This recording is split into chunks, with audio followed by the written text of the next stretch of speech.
CTV News at 5 with Hudson Mack.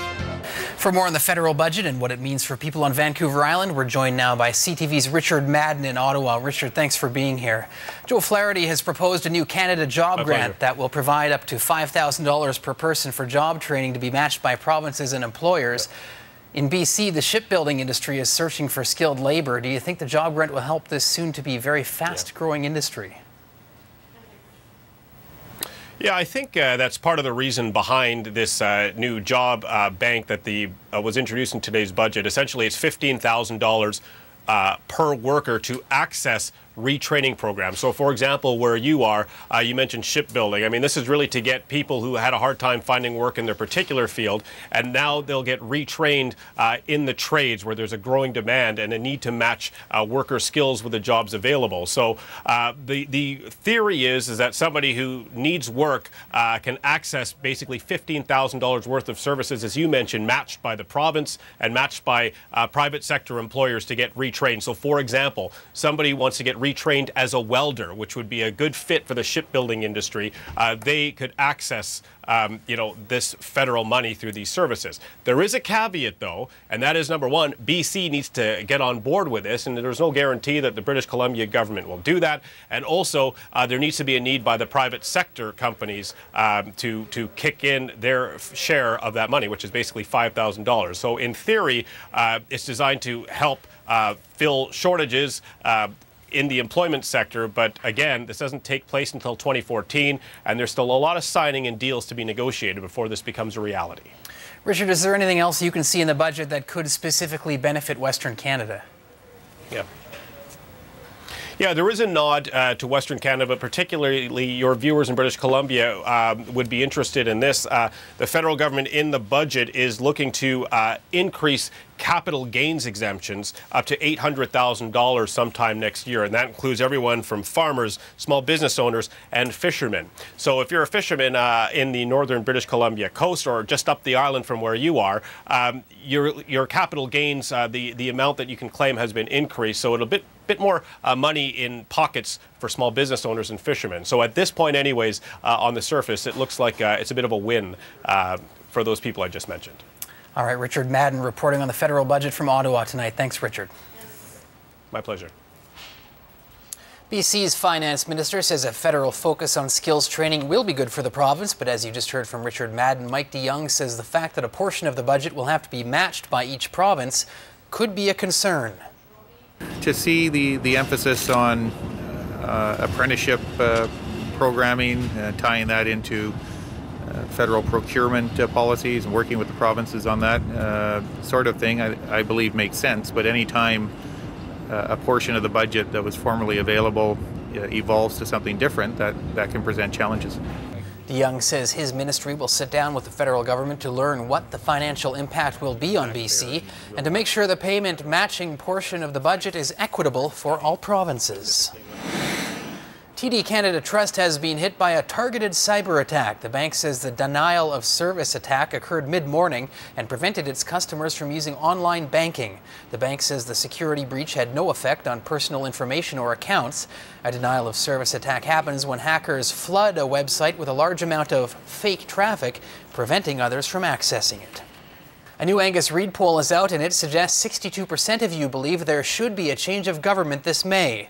When asked who they were going to vote for, most people polled suggested the NDP, with the Liberals at 28% and the Greens and Conservatives tied. A similar story when it comes to leader approval rating. Adrian Dix is way out ahead, and it appears Premier Clark has been hurt by the recent scandals involving the Liberal multicultural outreach strategy. When it comes to who would make the best Premier, again Dix is heavily favoured. And on handling top issues like healthcare, education and the economy, Adrian Dix also holds an edge over Clark. The idea of people warming up to a Dix administration, so to speak, continues to be gaining momentum, and it's a very big change for the Liberals compared to the numbers they had in February, so very tough to really turn that around when we only have 8 weeks to go before the election. I'm a fighter, and I know I'm going into this the underdog, and I'm okay with that, because I believe in what we are doing in this province. For the first time this year, the Liberals have fallen below the 30% mark. The NDP has consistently been supported by at least 45% of decided voters since May of last year. The online survey sampled 809 British Columbian adults and has a margin of error of plus or minus 3.5%. The township of Esquimalt is offering a boost to people who drive electric cars. Mayor Barb Desjardins officially opened the electric vehicle charging station this morning at Esquimalt Municipal Hall. You can plug 2 cars into the charging station at once. It will take up to 6 hours to fully charge a car here, half the time it takes to charge many cars at home. The township received partial funding for the project through the Provincial Community Charging Infrastructure Fund.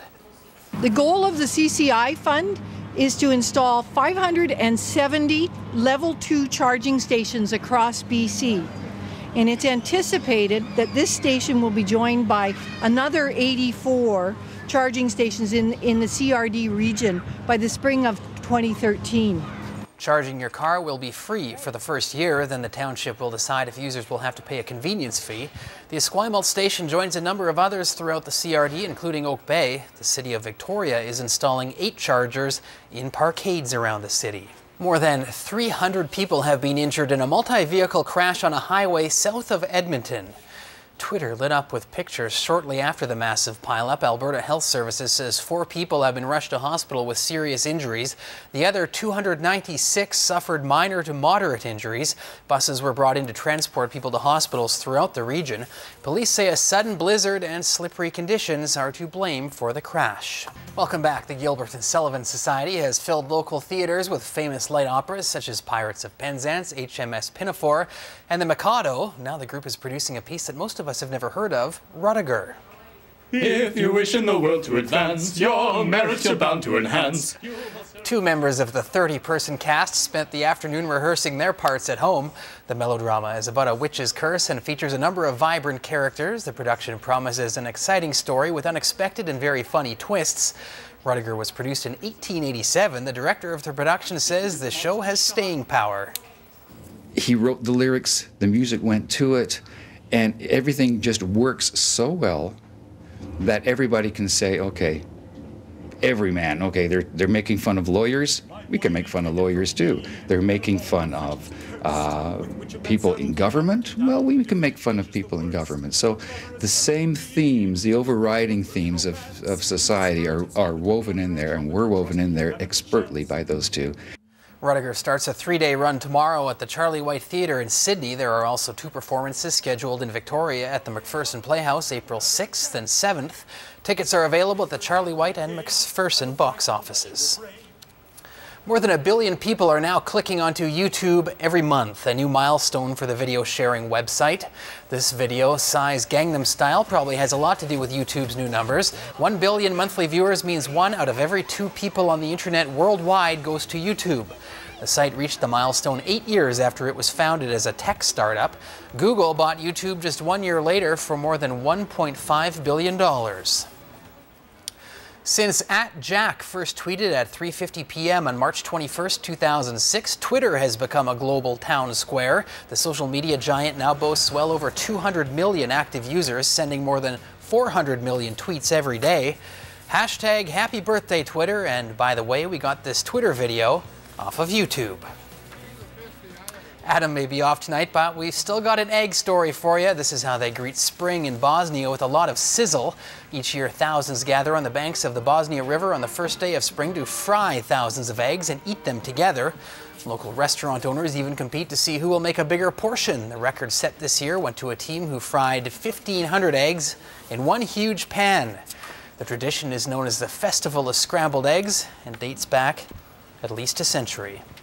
Police in Oak Bay were called to a scare on a BC Transit bus this afternoon after a woman produced what looked like a gun. The bus was traveling down Fort Street into Oak Bay when someone on the bus noticed the gun-like object and called police. It turned out to be a false alarm, just a toy gun the woman was carrying home for her son. The gun, this day and age, gives the impression that somebody's carrying a concealed weapon. So we'll take it from here and deal with her. Police say when they arrived and approached the woman, she was cooperative. The commander of a Coast Guard vessel that responded to distress calls when the Queen of the North was sinking says the First Nations community of Hartley Bay should be commended. Mark Taylor was aboard the Sir Wilfrid Laurier when it arrived to help rescue survivors of the sinking. He says by the time the Coast Guard arrived, the people of Hartley Bay were already out on the water in fishing boats helping people off life rafts. Taylor made the statement in court while testifying at the trial of Carl Lilgert, the man charged with criminal negligence causing death for the death of 2 passengers aboard the Queen of the North. Water contaminated with arsenic and other poisons has forced the province to close a marina near Ucluelet.